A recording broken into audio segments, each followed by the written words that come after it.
Chapitre 16. Jésus dit aussi à ses disciples, un homme riche avait un économe, qui lui fut dénoncé comme dissipant ses biens.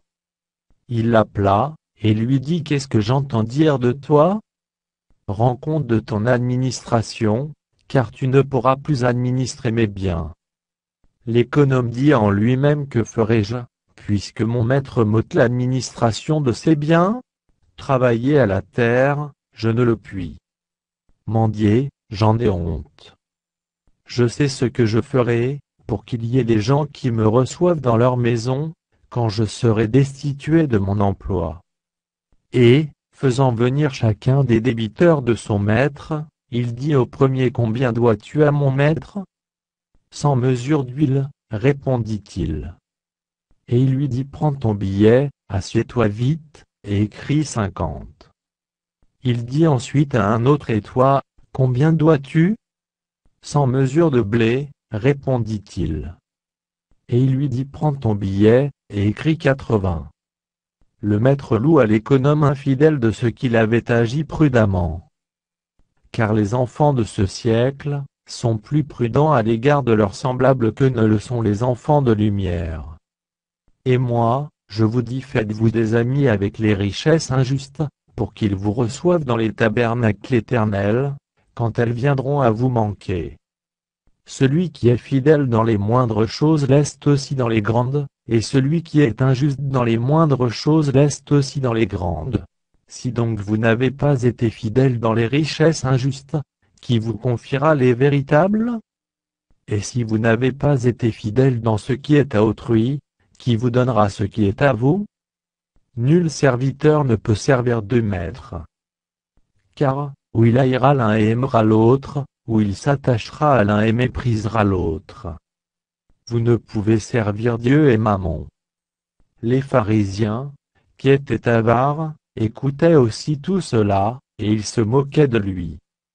Jésus leur dit: vous cherchez à paraître justes devant les hommes, mais Dieu connaît vos cœurs, car ce qui est élevé parmi les hommes, est une abomination devant Dieu. La loi et les prophètes ont subsisté jusqu'à Jean. Depuis lors, le royaume de Dieu est annoncé, et chacun use de violence pour y entrer.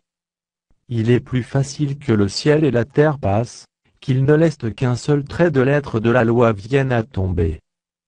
Quiconque répudie sa femme et en épouse une autre commet un adultère, et quiconque épouse une femme répudiée par son mari commet un adultère.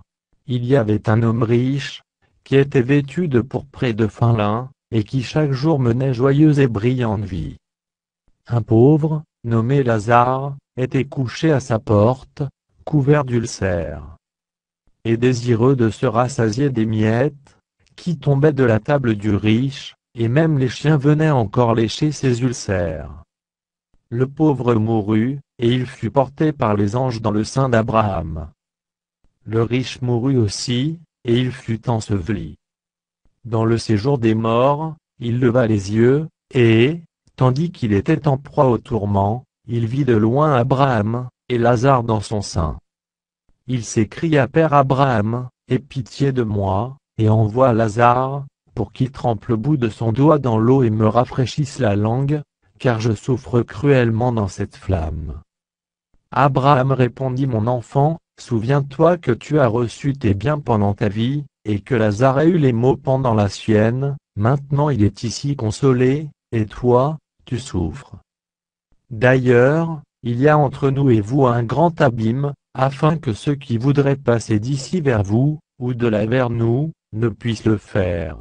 Le riche dit: Je te prie donc, Père Abraham, d'envoyer Lazare dans la maison de mon père, car j'ai 5 frères. C'est pour qu'il leur atteste ces choses, afin qu'ils ne viennent pas aussi dans ce lieu de tourment. Abraham répondit: Ils ont Moïse et les prophètes, qu'ils les écoutent.